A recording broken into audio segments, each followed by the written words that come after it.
আসসালামু আলাইকুম রহমতুল্লাহি ওবারাকাতুহ। সম্মানিত দর্শক, রমাদানের খুবই গুরুত্বপূর্ণ একটি মাসআলা, সেটা হলো রোজা রেখে স্ত্রীকে স্পর্শ করা যাবে কি না, কিংবা রোজা রেখে যদি ইচ্ছাকৃতভাবে কিংবা অনিচ্ছাকৃতভাবে আমাদের বীর্যপাত হয়ে যায় সেক্ষেত্রে আমাদের রোজা ভেঙে যাবে কি না, স্ত্রীকে চুমু খাওয়া যাবে কি না, স্পর্শ করা যাবে কি না, এরকম নানান ধরনের প্রশ্ন আমাদের মনে উকি মেরে থাকে।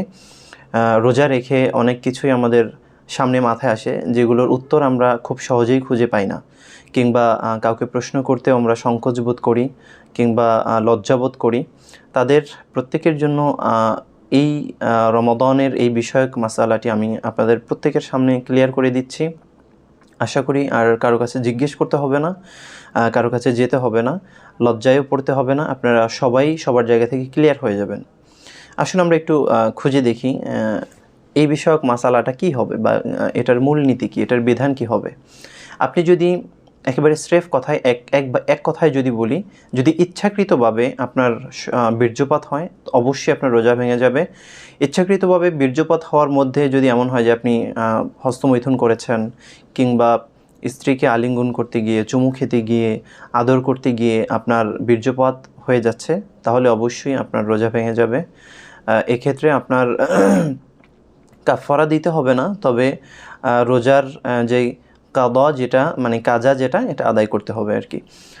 এরপরে আসি অনিচ্ছাকৃতভাবে যদি হয়, যেমন আপনি ঘুমের ভিতরে আছেন, আপনার স্বপ্নদোষ হয়ে গেল, এক্ষেত্রে আপনার কি করণীয়, কি করবেন?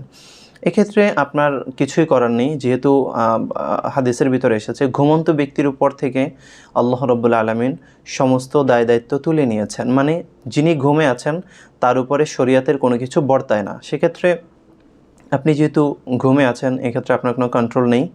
স্বপ্নদোষ হলে এক্ষেত্রে আপনার রোজা ভাঙবে না, তবে আপনার গোসল ফরজ হবে, এবং আপনি পবিত্র হয়ে নিলেই আপনার রোজার আর কোনো প্রবলেম হবে না। আর যদি এমন হয় আপনি স্ত্রীকে আলিঙ্গন করতে গিয়ে, চুমু খেতে গিয়ে আপনার বীর্যপাত হওয়ার সম্ভাবনা নেই কিংবা এরকম হচ্ছে না, সেক্ষেত্রে আপনাদের কোনো প্রবলেম হবে না। আশা করি আপনারা পুরো বিষয়টি বুঝতে পেরেছেন। ইচ্ছাকৃতভাবে যদি যে কোনো ক্ষেত্রেই ইচ্ছাকৃতভাবে যদি বীর্যপাত হয় তাহলে আপনাদের রোজা অবশ্যই ভেঙে যাবে। আর যদি এমন হয় যে না, ইচ্ছাকৃতভাবে হয়নি, তাহলে রোজা ভাঙবে না।